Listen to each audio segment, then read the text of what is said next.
Если вы учите русский язык, и когда вам нужно что-то сказать, вам приходится пользоваться онлайн-переводчиком, иногда, часто, каждый раз, то это видео для вас. Я дам вам пошаговую схему, как заговорить на русском языке без онлайн-переводчика. Смотрите внимательно. Для начала несколько слов о том, почему онлайн-переводчик – это, мягко говоря, не идеальный вариант. Дело не в том, что он может дать вам какой-то неправильный перевод. Сейчас, кстати, онлайн-переводчики стали гораздо лучше и прекрасно справляются со своей задачей. Но дело не в этом. Дело в том, что когда вы пользуетесь онлайн-переводчиком, вы, во-первых, не учитесь, а во-вторых, каждый раз, когда вы хотите что-то сказать, вы привыкаете формулировать предложение на родном языке. Это очень тормозит развитие навыка говорения на иностранном языке. Кстати, неделю назад на моем канале вышло очень важное видео, где я рассказываю, какие два навыка вам необходимы, чтобы быстрее начать общаться на иностранном языке. Если вы еще не посмотрели то видео, то обязательно посмотрите, даже может быть лучше, если вы сделаете это сейчас. Так вам будет понятно, почему мы делаем то, что мы будем делать сегодня. Просто не хочу повторять все сначала. Посмотрите видео и возвращайтесь сюда на практику. Шаг номер 1. Всегда начинайте с вопроса «Что я уже знаю?».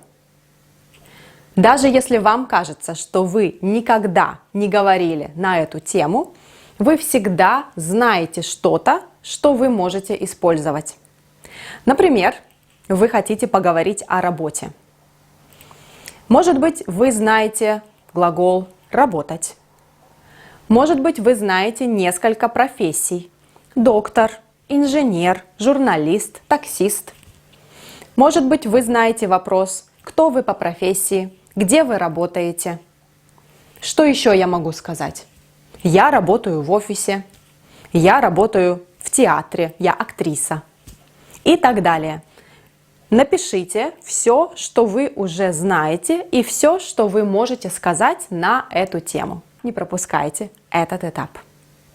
Позже вы увидите почему. Шаг номер 2.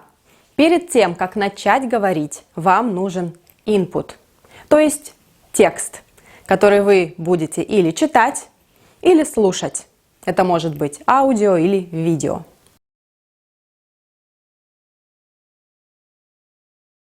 Внимание, выбирайте материал под свой уровень. Почему это важно? Если текст будет слишком сложный, то вы потратите очень много времени, пытаясь его понять. Вы будете долго разбираться в деталях. Но помните, что этот этап – подготовка. Да, мы хотим начать говорить. Мы не хотим очень долго сидеть над текстом. И если вы выбрали слишком легкий текст, иногда это окей, но иногда текст настолько легкий, что вы просто ничего оттуда не можете взять. Ничего нового там нет. В этом случае, если вы хотите что-то сказать, вы будете брать примеры из головы, и, возможно, у вас снова появится желание посмотреть в онлайн-переводчик. А мы сегодня избавляемся от этой привычки.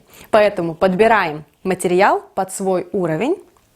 Сегодня для примера я выбрала текст из учебника .ru, который мне очень нравится. Это уровень А2. Думаю, что скучно не будет. Ну а если вы еще пока начинающий студент, просто послушайте, посмотрите, как это работает, включайте английские субтитры и применяйте то же самое к текстам вашего уровня. Шаг номер 3. Работаем с текстом, аудио или видео. Давайте я покажу, как это делать на конкретном примере. Вот наш текст, из учебника.ру, и к нему есть аудиоверсия, которую вы, кстати, можете найти на сайте. Аудио к этому учебнику доступны для всех. Я предлагаю сначала поработать с аудио, а потом с текстом. В идеале сначала перед прослушиванием нужно задать себе вопрос, то есть поставить себе цель, что мы хотим понять. И идея такая. Первый раз мы хотим понять общий смысл, идею, а второй раз, третий раз и так далее, если вы слушаете много раз. Со второго раза мы начинаем слушать подробности, детали. Понимаю, что иногда бывает трудно поставить себе цель, задать себе вопрос, потому что вы, в отличие от преподавателей, текст еще не читали, вы еще не знаете, что там будет. Я предлагаю вам такой вариант. Можно идти от темы или от названия текста.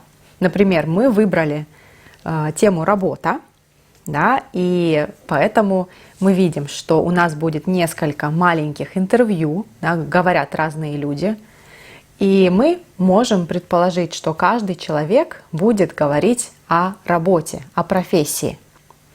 Поэтому на первое прослушивание может быть вопрос, о какой профессии говорит каждый человек. Вот, давайте договоримся, что сегодня для того, чтобы видео не было слишком длинным, мы будем работать с маленьким фрагментом. Мы будем слушать, что говорит Анастасия. Итак, сейчас мы послушаем Анастасию, и ваша задача понять, о какой профессии она говорит. Давайте слушать.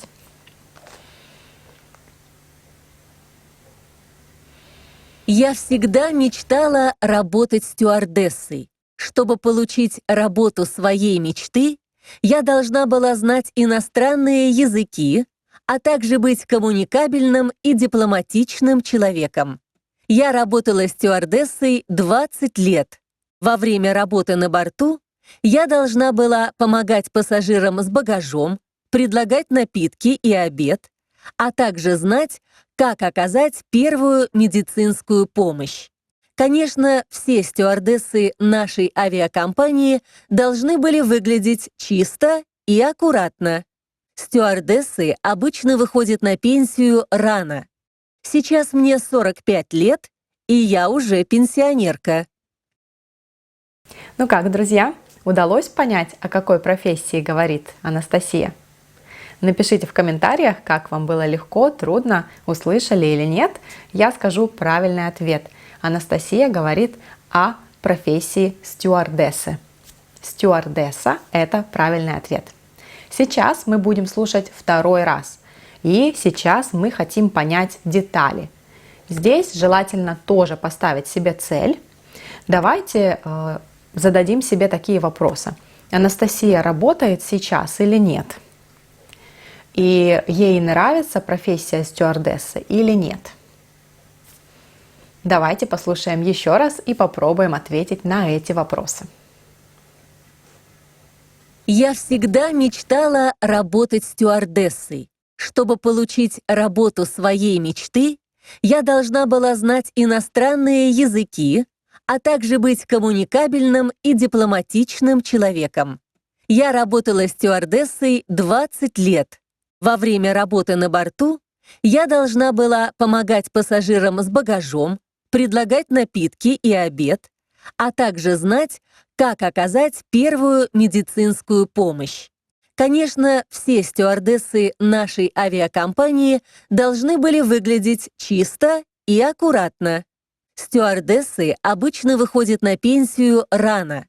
Сейчас мне 45 лет, и я уже пенсионерка. А перед тем, как сказать правильный ответ, я должна сделать важный комментарий. Вот сейчас вы слушали, возможно, вы услышали незнакомое слово или фразу. То же самое может быть, когда вы читаете текст. В этом случае не надо паниковать, не надо нажимать на паузу и переслушивать этот фрагмент еще раз. Если вы читаете текст, не спешите смотреть в словарь, Если вы смотрите видео, не спешите включать субтитры и читать их, чтобы понять, что там было. Просто идите дальше. Если вы читаете, тоже просто идите дальше. Так вы привыкаете понимать смысл по контексту, во-первых, возможно, у вас это получится, а во-вторых, может быть, это слово вообще не важно в нашем тексте, и вы прекрасно поймете текст без этого слова. Если вам будет нужно, вы посмотрите что-то в словаре позже. А сейчас давайте проверим ответы на вопрос. Так, Анастасия работает или нет? Правильный ответ – нет. Анастасия сейчас уже не работает. Она была стюардессой раньше, сейчас она на пенсии. Интересно, удалось ли вам понять эту деталь? И второй вопрос – нравилась ли ей профессия стюардессы? И правильный ответ – да. Ей эта профессия очень нравилась. Она мечтала работать стюардессой. Если вы работаете самостоятельно, вы открываете текст или скрипт и проверяете себя, правильно ли вы все поняли. На этом этапе вы решаете, какие слова вам действительно нужно посмотреть в словаре. Напоминаю, что понять каждое слово не является нашей целью, потому что работа с текстом – это подготовительный этап к говорению. Итак, мы поняли, о чем текст, и теперь шаг номер 4. Мы начинаем работать со словами и конструкциями. Думаю, вы 100 раз слышали совет, что нужно взять слова и составить с ними свои примеры. Я хочу, чтобы вы сейчас внимательно меня послушали и поняли разницу. Не составляем свои примеры из головы, а берем текст и переделываем его под себя. Давайте я покажу как. Вы читаете: «Я всегда мечтала работать стюардессой». Я могу сказать: «Я всегда мечтала работать преподавателем». Я всегда мечтала работать с иностранцами. А может быть, я скажу: если честно, я никогда не хотела работать преподавателем. Но и дальше будет моя история. Вариантов множество. Смысл в том, что вы берете конструкцию из текста и адаптируете ее под себя. Почему это важно? Потому что текст, который вы читаете или слушаете, создан на русском языке, на иностранном языке. Когда вы переделываете его, вы сохраняете вот эту аутентичную структуру. Вы учитесь думать на иностранном языке. Вы избегаете вот этот момент перевода. Сейчас опять для краткости я не буду приводить больше примеров, но я подготовила для вас PDF-документ, где я полностью разобрала этот текст на основе шагов, которые мы изучаем сегодня. И как получить этот документ, я скажу в конце видео, так что оставайтесь. Конечно, иногда, чтобы сказать то, что вы хотите, вам нужно посмотреть в словарь. И здесь идет шаг номер 5. Установите себе лимит на вот эти новые слова. Конечно, если вы хотите сказать, что вы работаете преподавателем, и вы не знаете слово «преподаватель», вам нужно посмотреть его в словаре. И в этом нет ничего страшного. Конечно, смотрите на здоровье. Я рекомендую установить себе лимит 3, максимум 5 слов. Это будет мотивировать вас активнее использовать то, что вы уже знаете. Да, вы использовали ваш лимит, посмотрели уже 3 слова, вы будете думать: а что я уже знаю? Может быть, я знаю синоним. И еще, когда вы пользуетесь словарем, я повторю, вы смотрите слова. Вы никогда не пишете предложение целиком. Если вы чувствуете, что вам нужно перевести целую фразу, целое предложение, это для вас красный флаг. Вы еще не готовы это сказать. Здесь вам нужно сформулировать свою мысль проще или вообще остановить себя вернуться к тексту. Мы адаптируем материал, аутентичный материал под себя. Итак, вы поработали с текстом, поработали со словами, вы адаптировали примеры из текста под себя. Вы готовы к разговорной практике. И здесь шаг номер 6. Помните о том, что когда вы говорите на иностранном языке, вы должны думать, что я хочу сказать, и при этом мыслить не конкретными предложениями или фразами из своего родного языка. Вы должны передать смысл, идею или вашу позицию. А то, какими словами, какими предложениями вы будете это говорить, это лучше брать из аутентичных примеров, как мы это делали на предыдущих этапах. Ну что, друзья, давайте резюмируем, какие 6 шагов, какие 6 этапов вы проходите, чтобы заговорить на иностранном языке, в нашем случае на русском языке, без онлайн-переводчика. Шаг номер 1. Что я уже знаю? Что я уже могу сказать на эту тему? Шаг номер 2. Начинаем с инпута. Выбираем текст, аудио или видео. Выбирайте материал, который подходит вам по уровню. Шаг номер 3. Работая с текстом или с аудио, не спешите смотреть в словарь, включать субтитры, останавливать аудио или видео и переводить. Сначала дослушайте, дочитайте до конца, попробуйте поработать с контекстом. Шаг номер 4. Мы начинаем работать с лексикой, с фразами и конструкциями, адаптируем текст под себя. Шаг номер 5. Установите себе лимит на использование словаря. 3-5 слов достаточно. И шаг номер 6. Когда мы говорим на иностранном языке, главное передать смысл, идею, позицию, а не перевести конкретные слова и предложения с родного языка. Друзья, надеюсь, мне удалось показать вам, что возможно заговорить на русском языке без онлайн-переводчика и вообще без постоянного перевода в голове.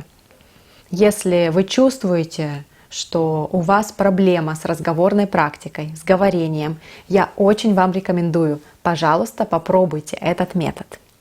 Сейчас обязательно переходите по ссылке в первом комментарии или в описании к этому видео и скачивайте PDF-документ, который я вам обещала.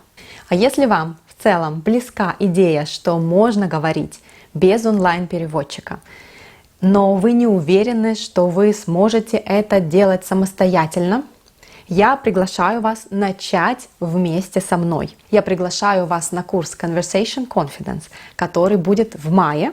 Будут места для всех уровней, и записаться можно уже сейчас.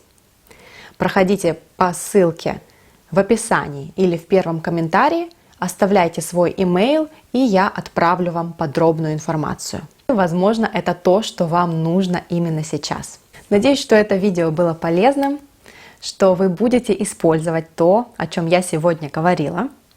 Надеюсь, что вы слушали и занимались вместе со мной параллельно с этим видео. А если нет, то забирайте документ и поработайте еще раз. Буду ждать вас в следующем видео. Всем пока!